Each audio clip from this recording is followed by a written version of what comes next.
Jadi 5 perkara ini telah ditekankan dalam hadis Rasulullah SAW. Apakah kepentingannya? Apakah manfaat yang boleh kita dapatkan dengan menjelangnya tahun Hijriah yang baru ini, 1445, kita refleksi tentang hadis ini. Dan insya-Allah ia akan dikupaskan dan akan dibimbing oleh panelis kita yang dihormati iaitu Ustazah Nadia Hanim. Sedikit pengenalan tentang beliau. Beliau meraih ijazah sarjana muda daripada Universiti Al-Azhar. Juga mendalami ilmu fiqh wanita di Dar Zahra, Hadramaut, Yaman. Dan kini beliau mengetuai syarikat Al-Wafa yang bertujuan menyediakan bimbingan moral dan rohani melalui ilmu dan hikmah.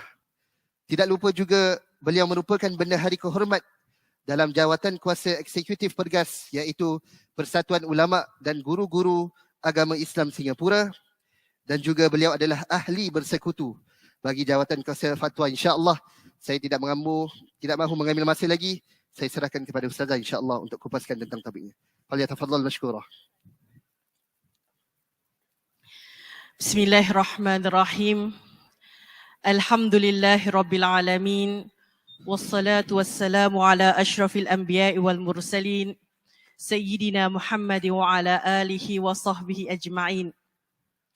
Subhanaka la ilma lana illa ma 'allamtana innaka antal alimul hakim. Rabbi shrah li sadri wa yassir li amri wahlul 'uqdatam min lisani yafqahu qawli, amma ba'd. Yang saya muliakan Ustaz Mursyid, para asatizah, para sukarelawan, para petugas, para pegawai Masjid Al-Ansar, yang saya kasihi, para muslimin, para muslimat sekalian, Assalamualaikum warahmatullahi wabarakatuh. Alhamdulillah, bersyukur kita kepada Allah Subhanahu wa taala yang masih lagi memberikan kita kesempatan untuk memasuki tahun yang baru. Ini adalah tahun hijrah kita.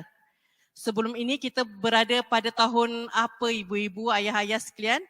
1444 hijrah. Sekarang kita masuk ba'dal maghrib tadi, lepas maghrib tadi 1445 hijrah. Alhamdulillah, mudah-mudahan dengan doa yang kita baca tadi sebagai penutup tahun, Allah Subhanahu wa taala memberikan kita pengampunan. Sepanjang tahun kita melewati 1444. Banyak tak empat saya? Cukup 444. Mudah-mudahan segala amal kebaikan kita Allah Subhanahu wa taala simpankan menjadi saham di hari akhirat kelak. Mudah-mudahan segala kesakitan, keperitan, ujian yang kita lalui sepanjang tahun, Allah jadikannya sebagai kafarah, membersihkan segala dosa-dosa silam kita. Amin ya rabbal alamin. Ibu-ibu, ayah-ayah, para jemaah yang dirahmati Allah, kita masuk tahun baru. Dan di manakah kita berada sekarang? Di rumah Allah. Kita membuka tahun baru kita dalam kebaikan. Allah memberikan kita hidayah, taufik, memudahkan langkah-langkah kita untuk menjejaki rumah Allah pada tahun baru. Alangkah indahnya. Ibu-ibu, ayah-ayah yang dirahmati Allah, ada sebuah hadis Nabi Muhammad SAW yang berbunyi seperti ini. Ma jalasa qaumun majlisan yadhkuruna Allah illa haffat bihimul malaika wa rasyathumur rahmah wa dzakarahumullah fi man indahu. Kata Nabi Muhammad SAW, tidaklah duduk seseorang ataupun sesebuah kaum itu seperti para jemaah sekalian. Tidaklah duduk sesebuah kaum itu dan ketika mereka duduk, mereka mengingati Allah Subhanahu wa taala, kecuali Allah mendatangkan para malaikat untuk mengelilingi kita. Jadi para jemaah sekalian ini sekarang memulakan tahun baru dengan para malaikat di sisi. Amin ya rabbal alamin. Ini bukan kata saya, tapi janji Allah Subhanahu wa taala. Kata Nabi Muhammad sallallahu alaihi wasallam, ketika mana kita duduk pada sebuah majlis di situ memperingati Allah Subhanahu wa taala, maka para malaikat pun mengelilingi kita. Lakukan apa? Beristighfar buat kita. Ya Allah, ampunkanlah fulan. Ya Allah, ampunkanlah fulana. Sesungguhnya mereka berada di sini kerana-Mu, ya Allah. Sesungguhnya mereka berada di sini kerana inginkan kasih sayang-Mu, rahmat-Mu, ridha-Mu, ya Allah. Ampunlah segala dosa-dosa mereka. Dan kata baginda Nabi Muhammad sallallahu alaihi wasallam, pada perkumpulan seperti ini turunlah kasih sayang Allah buat kita. Tidakkah itu yang kita mahukan? Rahmat Allah. Setiap dari kita hanya mampu, hanya boleh mendapatkan syurga Allah, hanya boleh menjejakkan kaki kita pada syurga Allah hanya dengan kasih sayang Allah. Dan sekarang ini kita dihujani dengan kasih sayang Allah Subhanahu wa taala, kerana itu adalah janji Allah, itu adalah janji Nabi Muhammad sallallahu alaihi wasallam.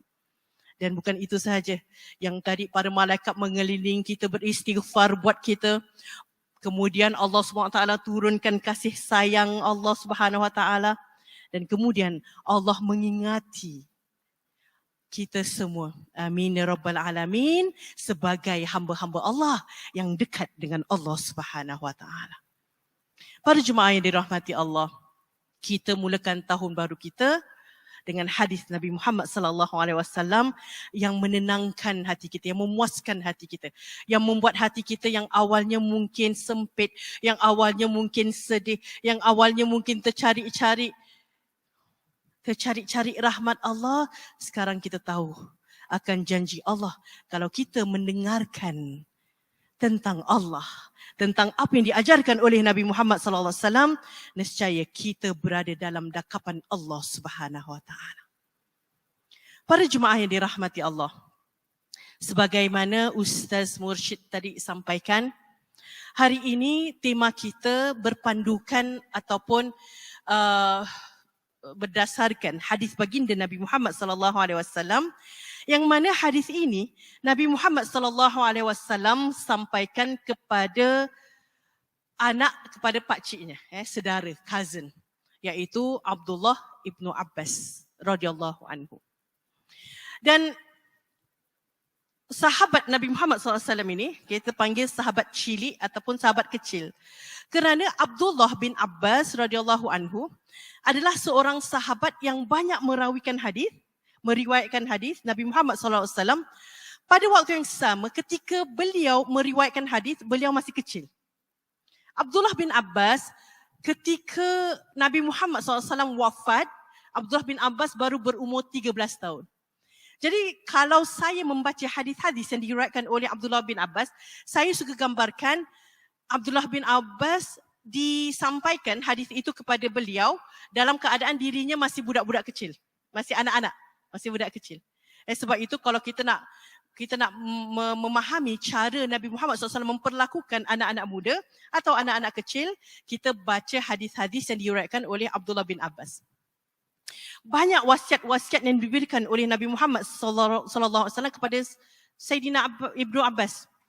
Dan bayangkan anak berumur 9 tahun, 10 tahun, 11, 12, ini umur-umur yang bagus untuk kita membimbing anak-anak kita. Kalau kita mula lambat, anak itu dah dewasa, itu susah untuk kita membimbing mereka. Paling mudah daripada awal kecil, paling bagus, waktu yang paling bagus, yang paling berkesan adalah waktu umur mumayyiz. Umur mumayyiz itu umur primary 1. Mereka dah mula faham, dah tahu baik buruk dan sebagainya.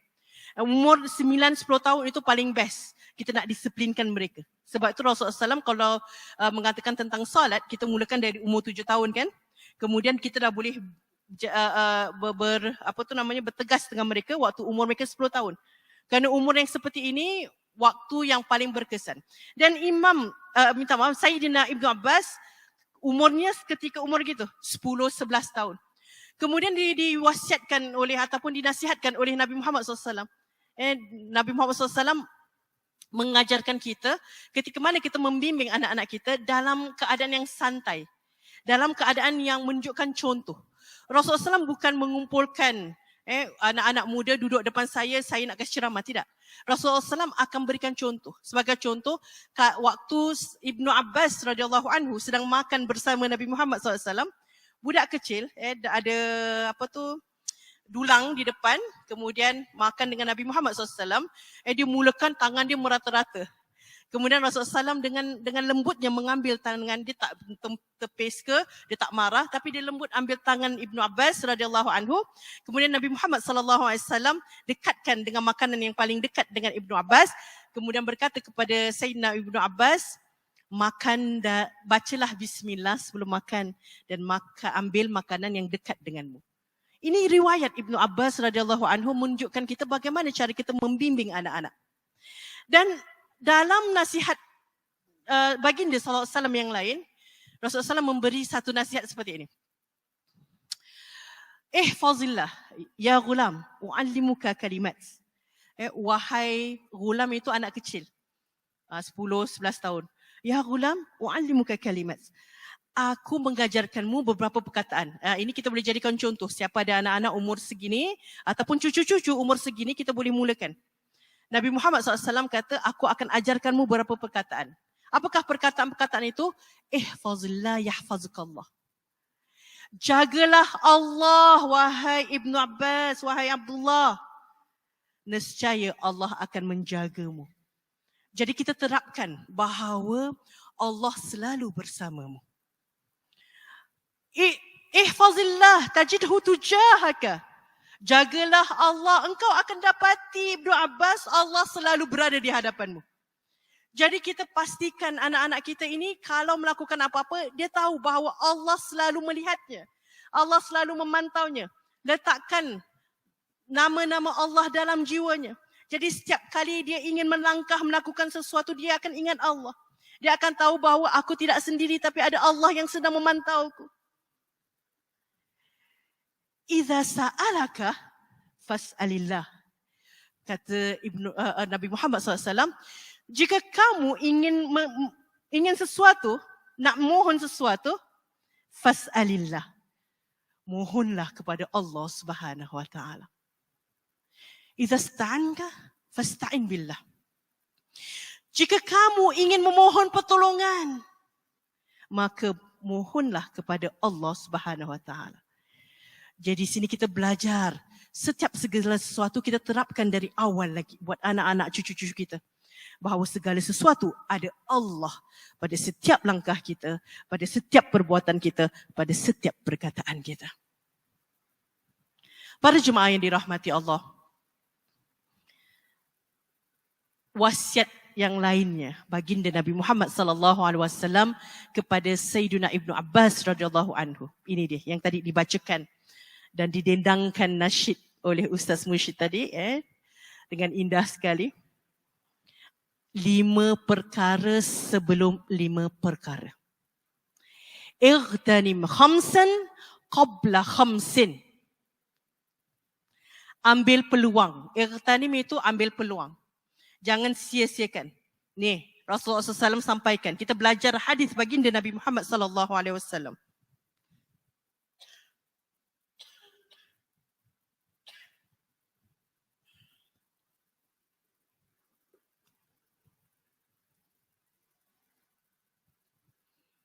Ightanim khamsan qabla khamsin. Ambil peluang dengan 5 perkara. 5 keadaan. Bukan 5 perkara tapi 5 keadaan sebelum 5 keadaan. Apakah yang pertama? Kata Nabi Muhammad sallallahu alaihi wasallam, syababaka qabla haramik. Ambil peluang waktu mudamu sebelum waktu tuamu. Ingat ini adalah wasiat Nabi Muhammad SAW kepada siapa? Ibnu Abbas. Ibnu Abbas waktu itu masih muda. Kalau Rasulullah sampaikan kepada orang yang dah berusia, mesti orang tu jawab balik, tapi aku dah tua Rasul. Tapi disampaikan kepada Ibnu Abbas. Untuk kita sampaikan kepada anak-anak kita yang masih muda. Ataupun kita yang muda-muda, kita semua muda. Saya tengok muda-muda lah juga.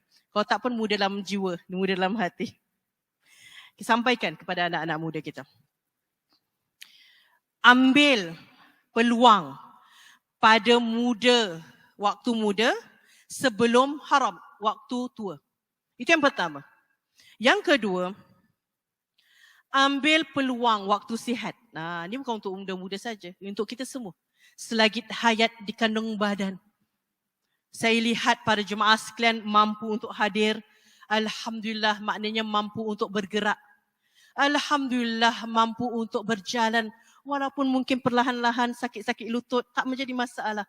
Yang penting kita masih diberikan kekuatan oleh Allah Subhanahu Wa Taala untuk bergerak sampai kita jejak ke dalam masjid rumah Allah Subhanahu Wa Taala. Ini dia.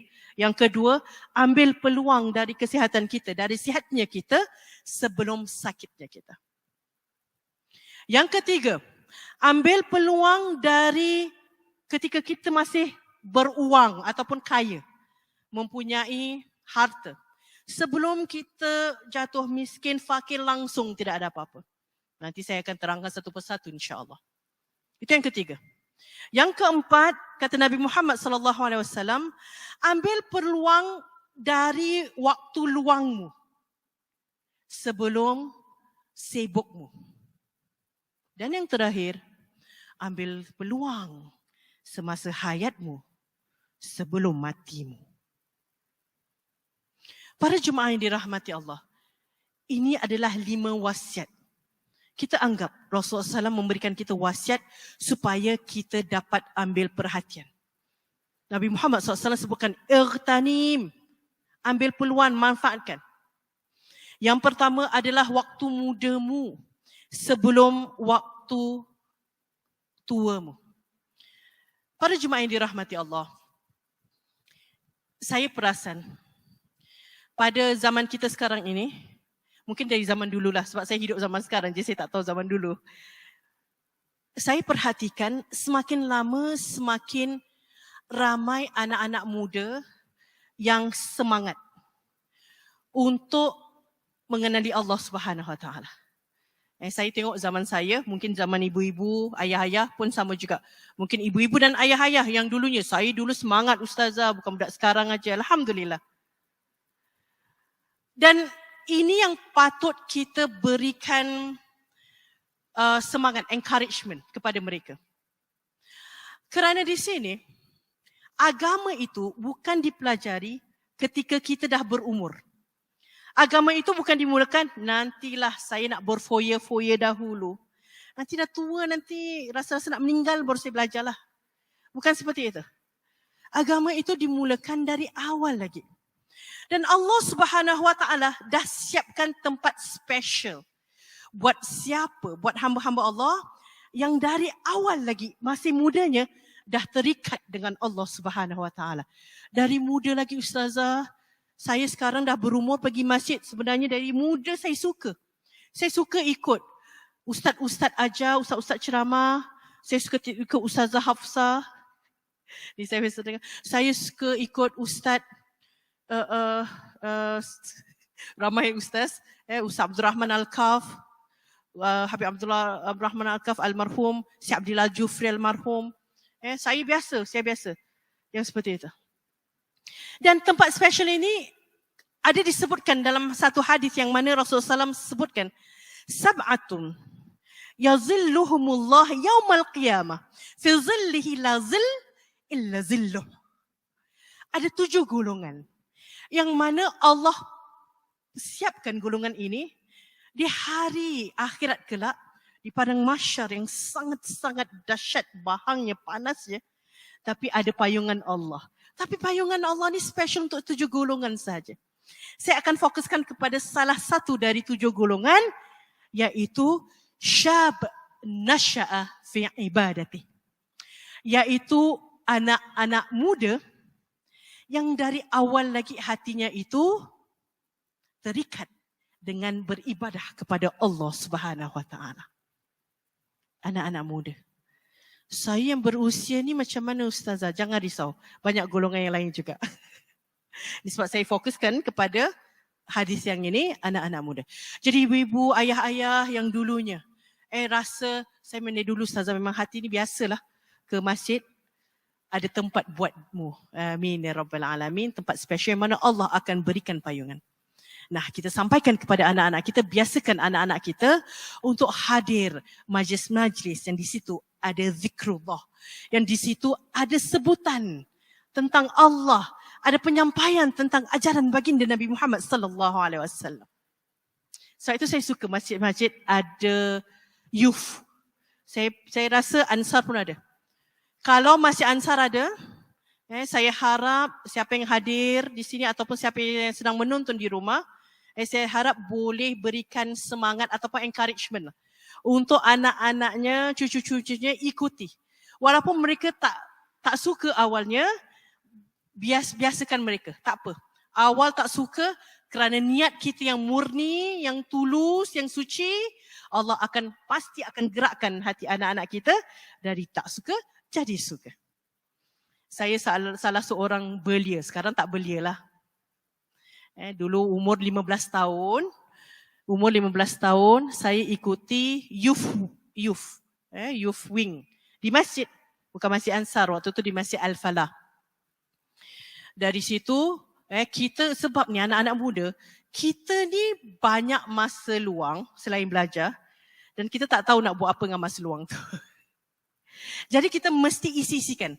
Hatta dalam pendidikan anak, cara Nabi Muhammad SAW, di situ para ulama ajarkan jangan sesekali kasih anak-anak muda masa luang tanpa diletakkan aktiviti. Ini pendidikan cara Nabi Muhammad SAW. Jadi Rasulullah SAW akan pastikan pemuda-pemuda selalu ada aktiviti. Nah, ini dia. Kerana kita nak anak-anak kita, cucu-cucu kita terpaut dengan rumah Allah. Dengan harapan barakah rumah Allah, barakah masjid ini dapat membimbing hati mereka. Dapat memberikan sinaran cahaya hidayah dalam jiwa-jiwa mereka. Itu yang kita inginkan. Para jemaah yang dirahmati Allah, waktu muda sebelum datang tua. Saya baru-baru ini, saya baru pulang dari haji. Baru beberapa hari, belum 1 minggu pun. Jadi tahun ini 65% yang ke haji kerana baru mula yang sekarang ramai Saudi baru mulakan 2.5 juta orang mereka bukakanlah pintu untuk 2.5 juta manusia seluruh dunia. Nah, Singapura pun hantar full force. Dan full force Singapura ini adalah 1,200 dan 65% adalah jemaah 65 tahun ke atas. Oh, tapi semangat mereka saya salute. Walaupun 65 tahun, ada 70 lebih tahun, semua yang berumur, tetapi semangat mereka tu subhanallah. Lebih semangat dari kita anak-anak muda. Nah, di sini, waktu saya pergi, saya termasuk golongan bawah 40 tahun. Saya belum 40 tahun lagi. Dan saya jumpa kawan-kawan yang bawah 40 tahun. Sikit aja, kita sikit. Mungkin dalam satu kumpulan ada 1-2 orang, kumpulan 1-2 orang seperti itu. Jadi bila kita panggil makcik-makcik dan nenek-nenek, makcik-makcik nenek-nenek ini nampak kita, perhatikan kita. Saya perasa kenapa ni diorang asyik stare kita orang. Perhatikan. Dan kemudian mereka tanya, kau ni muda ah? Macam mana kau dapat pergi haji Aku dah letak nama, sekarang baru pergi haji dah 60 tahun. Kau ni muda macam mana dapat tempat? Jadi anak-anak muda ni kata, Cik, saya walaupun nampak muda tapi umur saya taklah muda sangat. Rata-rata semua 30 lebih tahun. Antara 30 hingga 40 tahun. Sebenarnya Cik, saya dah teringin nak pergi haji waktu umur saya 18 tahun. Saya masukkan nama saya terus. Ada yang kata, saya pun sama juga dengan makcik. Makcik tunggu berapa tahun? Aku letak nama pun taklah tua sangat. 12 tahun baru dapat. Saya pun sama Cik, 12 tahun pun dapat. Jadi umur kau waktu register berapa tahun? Umur saya 20-an. Sekarang saya dah 30-an. Jadi samalah dengan Cik. Jadi memang fair and square. Cumanya saya letak nama masih muda. Nah di sini, kenapa Rasulullah SAW sebutkan ambil peluang mudamu? Kerana ada hadis lain yang mana Rasulullah SAW memberikan semangat kepada anak-anak muda. Kalau kalian ingin pergi haji, pergilah waktu umurmu masih muda. Jadi haji bukan untuk orang tua aja. Untuk anak-anak muda juga. Jadi jangan, saya belum dapat hidayah lah. Kalau kita asyik ingat tak dapat hidayah, sampai bila pun Allah tak kasih hidayah. Sebab itu niat penting. Tanamkan niat. Lepas ni ramailah anak-anak muda register. Jangan tunggu. Nantilah umur saya dah tua lah. Saya rasa saya letak nama saya. Letak, walaupun tak boleh. Tapi sejak nama saya naik, saya sibuk dengan anak kecil dan sebagainya. Ramai yang seumur-umur saya, tinggalkan anak-anak kecil. Anak 1 tahun, anak 2 tahun. Dan seperti itu. Saya sampai, wow, anak ini siapa jaga? Saya serahkan kepada Allah. Saya kasih suami saya, mertua saya, mak saya jaga. Yang penting saya dapat pergi haji. Nah, semangat ini yang Rasulullah SAW sampaikan. Ambil peluang. Ini anak-anak muda yang ambil peluang. Masa muda mereka sebelum mereka berumur. Para jemaah yang dirahmati Allah, haji itu saya rasa ramai yang dah pergi haji. Dulu tak ada kuota kan? Sekarang susah sebab kuotanya. Saya rasa ramai yang dah pergi haji. Dan kita dapat gambarkan betapa susahnya haji itu. Haji itu memang keseluruhannya adalah kesusahan. Bukan holiday. Jadi jangan rasa kita pergi haji ni kita pergi holiday. Tak ada. Siap sedia ni. Bermakna kita akan melayari sesuatu yang susah, jerih, payah. Saya yang tak muda, tak tua, tengah pertengahan, saya dapat rasakan. Awalnya saya pegang ibu saya dah lebih 60 tahun. Awalnya saya rasa confident. Tak apa mak, kakak jaga mama. Akhirnya saya yang sakit, mak saya relax saja. Sampai sekarang sakit saya tak baik-baik. Mak saya relax je. Sebab tu jangan nak action sangat. Sampai di Arafah, saya yang jatuh sakit, mak saya yang kasih saya air. Sampai saya minta maaf, "Ma, sorry ma. Kakak sepatutnya jaga mama, sekarang mama pula jaga." Sebab tu jangan, never underestimate age. Sebab mak saya jiwanya lebih kental dari saya. Cuma di sini, kalau berkesempatan kita ikut nasihat baginda Nabi Muhammad sallallahu alaihi wasallam. Dan seterusnya, dalam hadis ini, Rasulullah sallallahu alaihi wasallam sebutkan, ambil peluang dari sihatmu sebelum datang sakitmu. Kita sekarang sihat, namanya sihat. Kalau sakit terlantar, kita tak boleh buat apa-apa. Nah, ambil peluang sihat kita. Jangan lihat pada umur, tapi lihat pada keadaan kita. Kita sihat ni, alhamdulillah. Pernah satu hari, Abdullah ibnu Abbas radhiyallahu anhu, seorang sahabat kecil juga. Tapi waktu ini dah wafat Nabi Muhammad SAW, jadi Ibnu Mas'ud, Abdullah juga namanya. Dia dalam keadaan sakit. Dan sahabat Nabi, ibadah mereka itu luar biasa. Luar biasa. Kerja mereka itu selalu ingat kepada Allah SWT. Walaupun kerja seharian melakukan apapun hal, tapi ada Allah pada ingatan mereka, pada hati mereka. Abdullah ibn Mas'ud, dia sakit, terlantar dan dia menangis. Datang sahabat yang lain, tengok Ibnu Mas'ud dan tanya,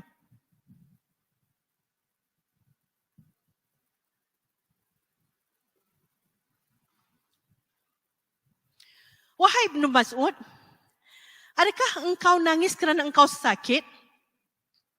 Kata Ibnu Mas'ud, "Tidak. Kerana aku tahu sakit itu adalah penghapus dosa. Illa kaffarallahu biha min khatayahu," kata Nabi Muhammad SAW. Sakit itu kalau kita sabar, kalau kita komplain aja pun tak gunalah.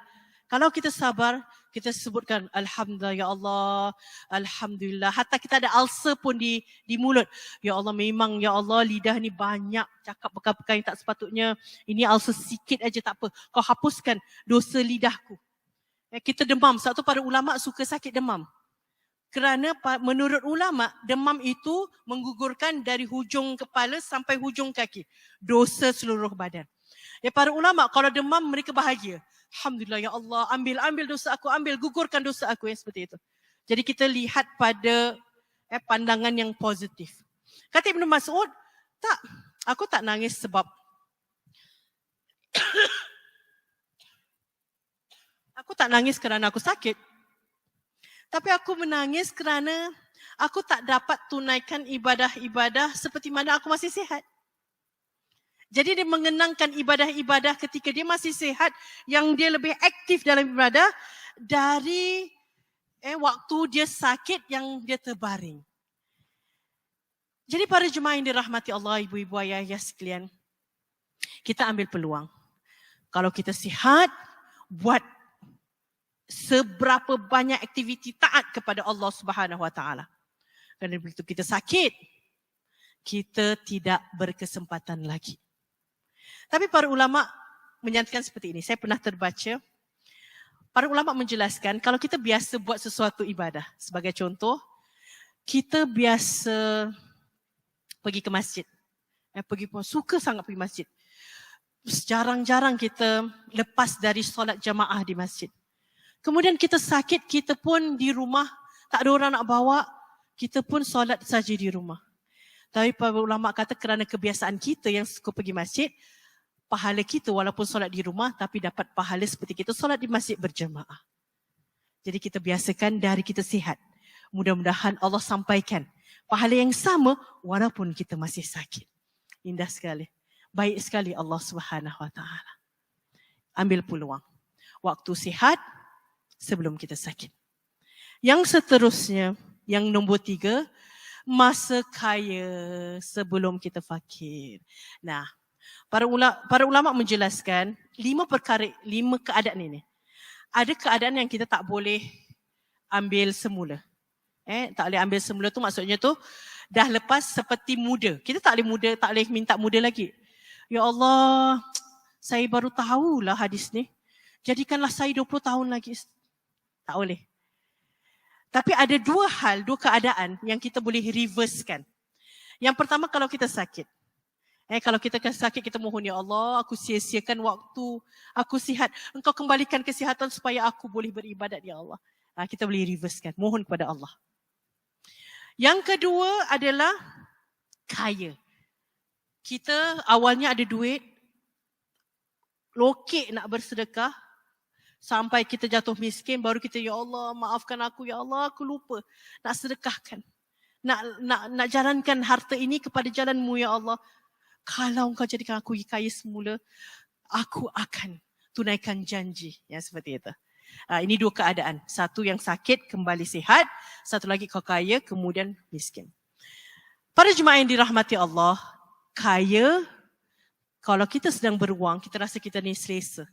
Maksudnya tu, kita ada uang yang kita dah kenyang, semua dah terbayar, masih ada lagi duit ni. Kemudian kita jalankan, kita sedekahkan, jariahkan harta kita ke jalan-jalan yang kita tahu diredai oleh Allah Subhanahu Taala. Dan di sini kata Nabi Muhammad sallallahu alaihi wasallam, "Man naqasat sadaqah min mal." Jangan risau. Kata Nabi Muhammad sallallahu alaihi wasallam, harta tak akan kurang kalau kita sedekah. Kata Nabi sallallahu alaihi wasallam. Jadi kalau saya kasih masjid $10, besok saya tak boleh makan lontong. Berkira. Jangan risau. Kasih sedekah kepada masjid, besok kita dapat lontong, misiam dan segala-galanya. Taklah, bukan yang itu maksud saya. Maksud saya Allah akan melimpah ruahkan keberkatan dalam harta kita. Mungkin bukan dalam harta, bukan dalam kewangan, tapi memberkati kehidupan kita. Memberkati kehidupan keluarga kita, anak cucu kita. Ya Allah, saya ni walaupun harta tak banyak, tapi Alhamdulillah. Allah kasih anak-anak yang mudah saya didik. Cucu-cucu yang menggembirakan hati saya. Walaupun saya taklah berapa banyak duit, tapi saya okey aja, gembira, tak payah nak kais pagi, makan pagi, nak minta-minta. Ini namanya berkat. Keberkatan rezeki. Itu yang kita inginkan. Bukan banyaknya rezeki, bukan banyaknya harta, tapi keberkatan harta. Sebab itu para ulama selalu sampaikan seperti ini. Harta kita bukan milik kita. Harta kita ni bukan milik kita. Kalau kita meninggal, tak ada orang bawa harta bersama. Kalau saya meninggal nak duit dekat PSB, masukkan sekali dengan bapa Mas, mak, engkau tanamkan dengan aku. Tak ada. Semua kita tinggalkan. Saya minta maaf saya sebenarnya masih batuk-batuk sedikit. Kata para ulama, harta kita yang sesungguhnya adalah harta yang kita jalankan pada jalan Allah Subhanahu Wa Taala. Yang kita lakukan, yang kita nafkahkan kerana Allah. Ayah-ayah, nafkah-nafkah yang diberikan kepada keluarga, itu semua Allah simpan. Allah simpan di hari akhirat. Kita di hari akhirat kelak, gunungan pahala ni apa? Ini adalah nafkah-nafkahmu buat ahli keluargamu. Ini adalah sedekah-sedekahmu. Bantuan-bantuanmu buat keluargamu, buat orang-orang lain, buat masjid, buat tempat-tempat yang memerlukan sedekah dari kita. Itu yang kita beri, yang kemudian Allah ambil, Allah simpankan jadi saham buat kita. Kata para ulama, harta kita bukan milik kita sampai kita jalankan harta kita kerana Allah, maka itulah yang Allah akan ambil dan simpankan buat kita. Menjadi gunungan saham kita di hari akhirat kelak. Menjadikan kita kaya raya di hari akhirat kelak. Senang lenang kita di hari akhirat kelak.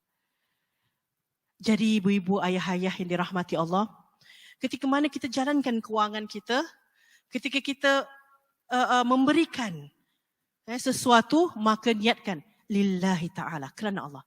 Hatta kita menafkahi keluarga kita, lillahi ta'ala, lillahi ta'ala, lillahi ta'ala. Hatta kita membantu urusan rumah tangga kita, lillahi ta'ala, lillahi ta'ala. Nescaya Allah akan simpan menjadikan saham buat hari akhirat kita. Maka para jemaah yang dirahmati Allah, masa kayamu sebelum kemiskinanmu. Yang seterusnya, Nabi Muhammad yang keempat, dia ada 5, yang keempat, kata Nabi Muhammad SAW, masa luangmu sebelum sibukmu. Kita biasanya sibuk waktu muda, betul? Saya tengok kalau kuliah-kuliah, ramai yang hadir, makcik-makcik, nenek-nenek. Saya suka interview kadang-kadang. Cik dah tak kerja ke? Pagi-pagi boleh datang kuliah? Taklah, saya dah pencen. Saya nak gunakan waktu ini, luang ini, untuk dekatkan diri kepada Allah. Untuk belajar tajwid Al-Quran. Ada yang belajar Taranum, wow. Tajwid dia Taranum. Bacaan yang indah. Saya nak bila lagi ini? Ini waktunya. Sebelum saya meninggal dunia, saya nak ada waktu. Jadi di sini kata Nabi Muhammad SAW, ambil waktu luangmu sebelum syughul. Syughul itu sibukmu. Sebenarnya jangan tunggu sampai berumur. Kalau ada waktu, alhamdulillah. Berapa ramai yang fikirkan tak apalah sekarang saya kerja. Jangan, kita mesti balance. Mesti balance. Saya selalu sampaikan kepada anak saya masih kecil. Biasalah anak-anak kan, umur anak saya primary 6. Saya selalu ingatkan waktu umur dia 9 tahun, kalau dia rehat, saya kasih screen time. Budak-budak sekarang kan, saya rasa cucu-cucunya seperti itu. Screen time. Boleh tengok screen time, saya kasih. Kemudian saya beritahu, Muhammad, setiap hari jangan tinggalkan baca Al-Quran. Itu saya punya syarat. Setiap hari. Umurnya 9 tahun, saya dah mulakan. Sampai awalnya saya perlu beritahu, lama-kelamaan dia buat sendiri. Nanti saya baru nak beritahu, dia tengah baca Quran. Saya berikan dia, sekurang-kurangnya 6 muka surat. Anak saya baca cepat. Awalnya saya mulakan dengan 1 muka surat, kemudian 3, kemudian 6. Mungkin saya nak berikan lagi lah. Banyakkan lagi. Jadi saya sedang mengajarnya bahawa kita ada waktu untuk badan kita. Kita ada waktu untuk mengumpul kekayaan sebagai contoh. Jangan lupa waktu kita dengan Allah. Jangan lupa waktu kita dengan Allah. Kita ingatkan pesan kepada anak cucu kita dan kita sekali. Jangan kita tengok anak kita, tak apalah dia masih muda. Jangan. Mulakan dari awal sampai mereka terbiasa. Meluntur buluh biar dari rebungnya. Ya seperti itu, dari awal. Jadi mereka terbiasa. Kata Nabi Muhammad SAW, ada dua perkara yang manusia suka lupa. Dua keadaan. Yang pertama, kesihatan. Lupa kesihatan dia. Lupa nak rehat kadang-kadang. Ini pun saya nak kena ingatkan diri saya juga kadang-kadang. Yang kedua, waktu luang. Ini nikmat, dua nikmat yang mereka tak ambil endah. Mereka lalai. Menurut Nabi Muhammad SAW. Iaitu masa sihat dan juga masa luang. Maka kita jangan sia-siakan. Yang terakhir ibu-ibu, ayah-ayah yang dirahmati Allah. Masa hidup sebelum meninggal dunia. Nah, ada sebuah hadis. Kaum Ansar datang kepada Nabi Muhammad SAW dan bertanya kepada Nabi Muhammad SAW. Ya Rasulullah, siapakah afdalul mu'minin? Man afdalul mu'minin? Siapakah orang-orang yang terbaik dari kalangan orang-orang mukmin? Kata Nabi Muhammad SAW, ahsanuhum khuluqa. Orang-orang yang terbaik dari kalangan mukminin adalah yang paling baik akhlak mereka. Rasulullah sebutkan, Rasulullah tak sebutkan paling banyak ibadah, paling banyak berpuasa. Tapi Rasulullah sebutkan akhlak, ahsanuhum khuluqa. Paling baik akhlak. Jaga akhlak kita. Jaga percakapan kita, perbuatan kita. Cara kita bermuamalah dengan manusia. Jaga akhlak kita. Itu manusia yang terbaik kata Nabi Muhammad SAW. Kemudian mereka tanya lagi. Man akyasul mu'minin? Siapa yang paling bijak? Orang mukmin siapa yang paling bijak? Kata Nabi Muhammad SAW. Aktsaruhum lil mauti dzikra. Yang paling banyak mengingati mati. Wa ahsanuhum lima ba'dahu isti'dadan. Dan mula ataupun yang beramal untuk hari akhirat kelak. Ini paling bijak. Yang pertama tadi paling baik. Nah, yang kedua siapa yang paling pandai, paling bijak. Paling bijak bukan kata Nabi Muhammad SAW, paling bijak adalah orang yang belajar sampai dapat banyak sertifikat. Tidak. Tapi aktsaruhum zikrul maut. Yang banyak mengingati mati. Ustazah, tak seram ke asyik ingat mati je? Saya tahu. Ada yang kata Ustazah, asyik ingat mati je susahlah. Kita ingat mati bukan nak takutkan diri. Kita ingat mati supaya kita semangat untuk membuat amal kebaikan. Kita nak buat maksiat kita takut. Ada acara apa tu? Alamak, syuk ada acara dangdut sebagai contoh. Saya tak cakap. Saya kasih contoh je. Pergi majlis dangdut ke majlis forum sebagai contoh. Nah, kita fikirkan, tapi kan kalau saya joget-joget, nyanyi-nyanyi, ini tak berbawa kesan buat hari akhirat saya. Tapi kalau saya pergi majlis yang kemudian mengingatkan saya kepada Allah SWT, nah, di situ ada pahala-pahala. Maka kita akan letakkan Allah di situ. Kerana kita tahu, saya pun tak tahu bila saya meninggal dunia. Para jemaah yang dirahmati Allah, 3 bulan yang lalu, saya di Masjid Al-Ansar. Duduk di situ bersama ayah saya. Waktu tu Ramadan. Ayah saya menghidap kanser stage 4. Dah tak boleh gerak sama sekali. Kemudian di bulan Ramadan, ayah saya di hospital, fragile, very fragile, kata kepada saya, Kak, Papa nak balik.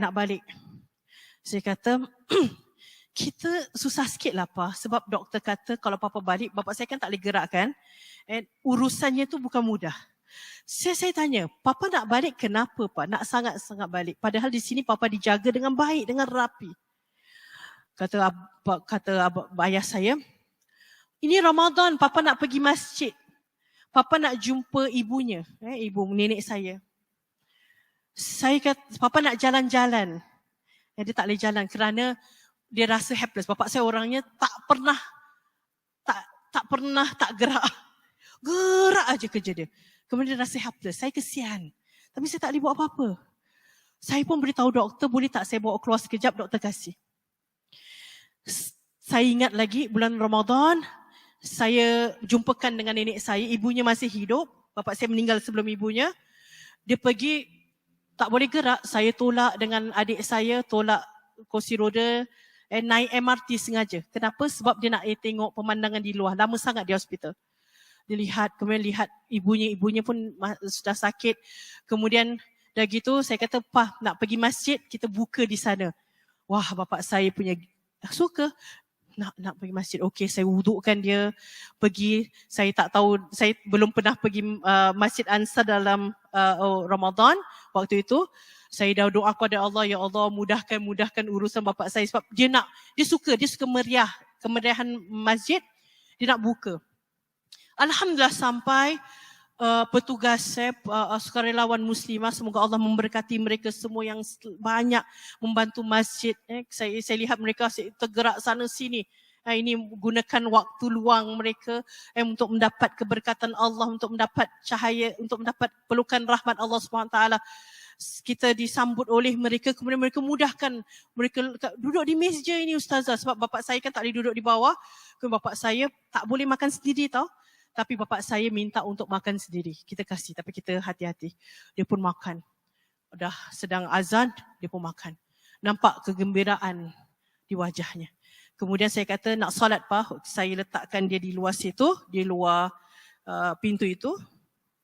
Saya bayangkan saya dengan bapak saya duduk di sebelah bapak saya dan kami pun mendirikan solat maghrib.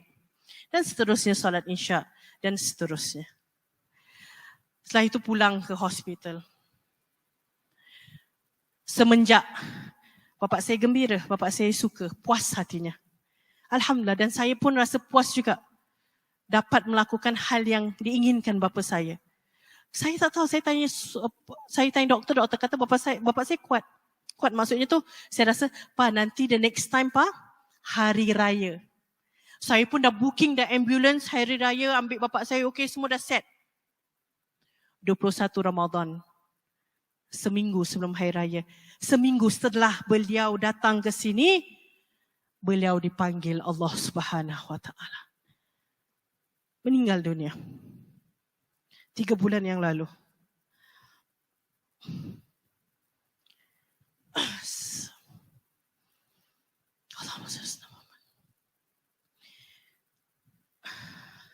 Saya gambarkan, kalau kita tahu ajal kita, kalaulah ayah saya tahu ajalnya, dia berada di Masjid Al-Ansar, 7 hari lagi dia akan dipanggil Allah Subhanahu Wa Taala. Betapa ayah saya ingin pergi ke Masjid Al-Ansar setiap hari. Tapi keadaannya tidak mengizinkan. Kalau kita tahu ajal kita. Jadi di sini kita mesti anggap, kata para ulama, kita mesti anggap setiap ibadah kita, setiap solat kita adalah solat terakhir kita. Itu caranya kita ingat mati. Itu yang membuatkan kita orang yang berakal, orang yang paling cerdas, orang yang paling pintar. Itu yang dimaksudkan dengan mengingati mati. Iaitu kita menganggap setiap amal kebaikan kita sedekah. Mungkinkah ini menjadi sedekah terakhirku? Kita solat, mungkinkah ini menjadi solat terakhirku? Kita jejak ke masjid, mungkinkah ini adalah jejakanku ke dalam rumah Allah yang terakhir, seperti jejakan terakhir ayah saya di Masjid Al-Ansar. Kita letakkan Allah pada setiap perbuatan kita. Saya memberikan nasihat, terutama buat diri saya sendiri. Saya ingatkan diri saya, mungkinkah ini adalah kali terakhir saya duduk di sini bersama ibu-ibu dan ayah-ayah untuk kita memperingati apa yang telah diajarkan oleh baginda Nabi Muhammad sallallahu alaihi wasallam. Itu adalah akal yang cerdas, ibu-ibu, ayah-ayah yang dirahmati Allah. Ingat, mati adalah letakkan Allah pada setiap amalan kita supaya kita tahu apa yang kita lakukan hanya buat Allah semata-mata. Mungkin ini adalah ibadah terakhirku. Dan aku ingin buat yang terbaik.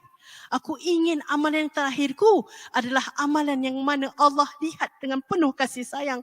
Allah cinta. Sehingga aku boleh berkata kepada Allah, ya Allah, aku sangat sayang, sangat merindukan untuk bertemu denganmu ya Allah. Maka inginlah bertemu denganku dalam rahmatmu.